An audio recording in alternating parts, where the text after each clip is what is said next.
Let's wrap up the NFC East with the Washington Commanders. Reasons for concern for Washington. My biggest one would be if Cliff Kingsbury's offense has not evolved Interesting. since the last time we saw it. You've said this a lot, but listen, they had a good offense, though. They had bouts with a good offense. Not at the end. Yeah, but was that because they were more injured? They had some issues. Or because the system stopped evolving? I mean, that's what you think. That's my question. I mean, you look at, so it's not that he can't. This is the thing with Kingsbury, is that very early his system made a bunch of different changes, right? They dumped the purest air raid. I almost said run and shoot. The purest air raid iteration that we've seen at the NFL level. Right. And that lasted like a couple of weeks. And they were like, I can't run 10 personnel every play. I'm going to have to go pivot. I got to get rid of that, right? I got to go to 11 personnel some more. And anyway, he made a bunch of changes right away, right? He showed that he understands I'm not going to do something that just isn't going to work over and over again. I need to make some changes where it's obvious that, but then he seemed to have like gone, okay, now I've got it. Now I've got the system dialed in. I understand. But then I think the thing about that scheme is it still fundamentally believes that there is more value to everyone lining up in the same place and just running quickly than there is taking advantage of the various different schematic ways you can stress a defense without doing anything yourself, right? So, for example, I think the other end of the scale is Mike McDaniel's offense in Miami, right? Where they're running a lot of the same things everybody else, but they're like, you know what will really stress a defense? This short motion stuff, right? And we can just do exactly the same play, but you put this in it, and suddenly it becomes an absolute 24-karat nightmare for a defense to have to deal with, because now you got to communicate on the fly in half a second before the snap and get things changed. Kingsbury appears to be at the other end of the scale where he says, if we just line up quickly, everyone knows where they are, left wide receiver, slot, right wide receiver, everyone knows where they're going to be. We line up and we out-execute the defense. I think you can do that in college, right?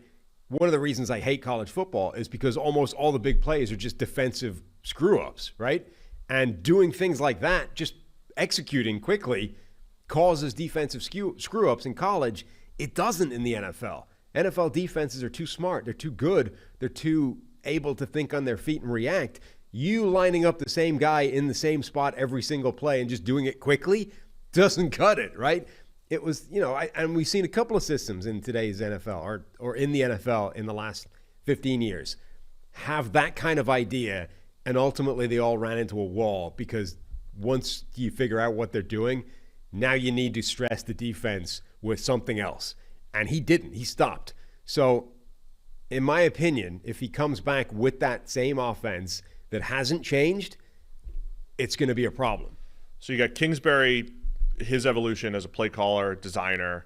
I would say the offensive line that we kept talking about in the draft. Are they going to get a left tackle? They drafted Brandon Coleman from TCU. Yep. He's competing with more of a swing tackle and Cornelius Lucas at left tackle. Right tackle's Andrew Wiley. I mean, that looks like one of the worst tackle situations in the NFL. Worst lines. I mean, again, another line where bad is absolutely within the range of outcomes. Yeah, I mean, averages too, but it's probably on the bottom end of offensive lines.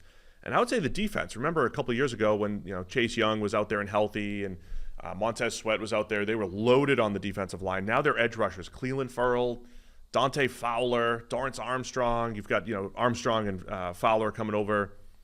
Familiarity with Dan Quinn coming from Dallas. But they were backups over there, right? They were rotational players over there. So you're in Cleveland Ferrell's a rotational player. So those guys rushing the passer. Quinn's defense the last couple of years was really dependent on that front four, creating a ton of pressure. They don't really have those pieces right now. And similar questions in the secondary. So the defensive personnel, they're going to need a lot of young players to step up there. So I think they're a team in transition where there's a lot of reasons for optimism for Washington, but of course it's a rebuilding effort. So there's a lot of question marks still. And then what if the red flags on Jaden Daniels become a problem in the NFL? Like his inability to protect himself, his sort of suicidal approach to running around with the football, and his catastrophically bad pressure to sack rate for his college career. Those are things that put him in company with a lot of bad quarterbacks and Joe Burrow.